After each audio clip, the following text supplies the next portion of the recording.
I keep asking myself, why was this movie made? Oh, God.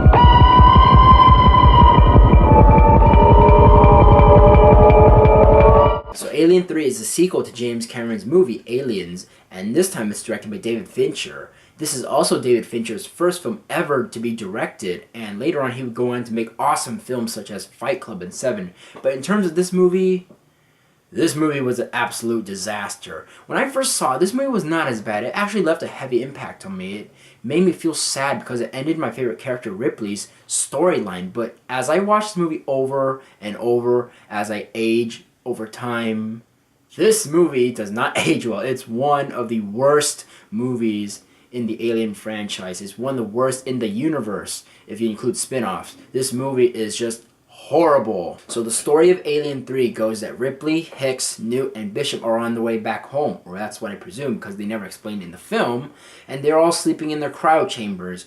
While that's happening, there's an alien that's on board, and this alien ends up hatching from its egg, sabotages Ripley's cryo chamber, infects her in the face, the security alarm goes haywire, and it launches their spaceship out into this prison planet's atmosphere where it reaches impact, crashes, explodes, and decimates pretty much everybody except Ripley. Whew! What an opener. And you see Hicks' body just with his chest cavity ripped open, he's all bleeding, he has bugs all over him, his jaw's like... You see Newt, who's just bluer than the ocean. She pretty much lost all her oxygen due to suffocation. No, drowning, in the water that she's sleeping in. And you got Bishop, who is just smashed into pieces. He's lost half his body. His face is just absolutely destroyed. And he's covered in dirt. This was one hell of a depressing opener. Aside from the cast that we have already seen from the second film, we are introduced to a new cast in this movie. Charles Dance from Game of Thrones, who is in his younger body in this film, because this is like one of his oldest movies, and a bunch of wacky extras that we don't know about. We don't care. We don't recognize. I don't recognize these guys. All I know is it's Charles Dance mixed with a bunch of psychopaths in the background. Did I mention we landed on a prison planet?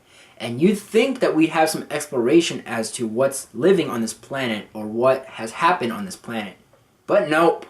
We are stuck in this godforsaken big-ass prison throughout the 2 hours and 42 minutes of this film. Just listening to a bunch of prisoners go haywire and just two characters talking back and forth. And, oh yeah, did I forget there's an alien too? That's all it is in this movie. There's nothing. Oh, God. As I mentioned before, the opening was one of the most shocking openings to a movie I've ever seen. This just made me really sad. It impacted me as a little kid. It impacted me now because it's just ending my favorite character's storyline right there, and the companions that she was going to go with on her adventure, they just ended right there with no goodbyes, nothing. I really like Charles Dance's character, not only because Charles Dance is a great actor and still is, but because Clement's story, although it's poorly written, is probably the most interesting thing in this film. And this is because none of the extra characters in this movie have a backstory. They are just a bunch of religious, hookah, crazy nut jobs. Clemens is the only character with a backstory. And at most, like I said, it's average. Now let's get on to the things I fucking hated about this film, because I have a lot. The first reason is, why did they pick David Fincher? This movie series was going towards a great spot because of the first two films being highly successful at the box office and making staples in cinema history. And then at the third film, which could have been really great, they decided to take an inexperienced director, a guy who was actually directing his first film ever, and just throw him in to make the movie. I did not like Fincher's set design choices. I did not like the story's pacing. I did not like the lack of character development in this movie. I did not like the colors of this film. Why did they pick an inexperienced director? Why did they pick Fincher? Fincher makes great films. Why, at this time, when the first two films are doing so great, and you could have had an awesome third film, it was going towards a great spot, like I said, and they picked Fincher. This movie felt more of an experiment for him rather than film. This movie felt like a sci-fi film you'd find on the Sci-Fi Channel, like the Sci-Fi original. It didn't feel like an alien movie. The second thing I hated about this film was looking at the color orange. I felt it did not fit the genre of sci-fi because, unless you've seen Ghost of Mars, I'd never see orange in a sci-fi movie ever. The colors I usually see are green, white, purple, and blue. Orange usually represents deserts like Jakku in Star Wars. Orange more likely represents post-nuclear apocalypse. It's hell. That's what orange represents. Hell. And we see the depiction in this movie. We are stuck in this godforsaken prison with a creature trying to eat us. And that takes away from the feeling of an alien movie, because an alien movie is more likely walking through a void. That's the word I'm looking for. It's walking through a black hole and finding out what's on the other side. Walking and entering this new zone. That's what feels like an alien movie.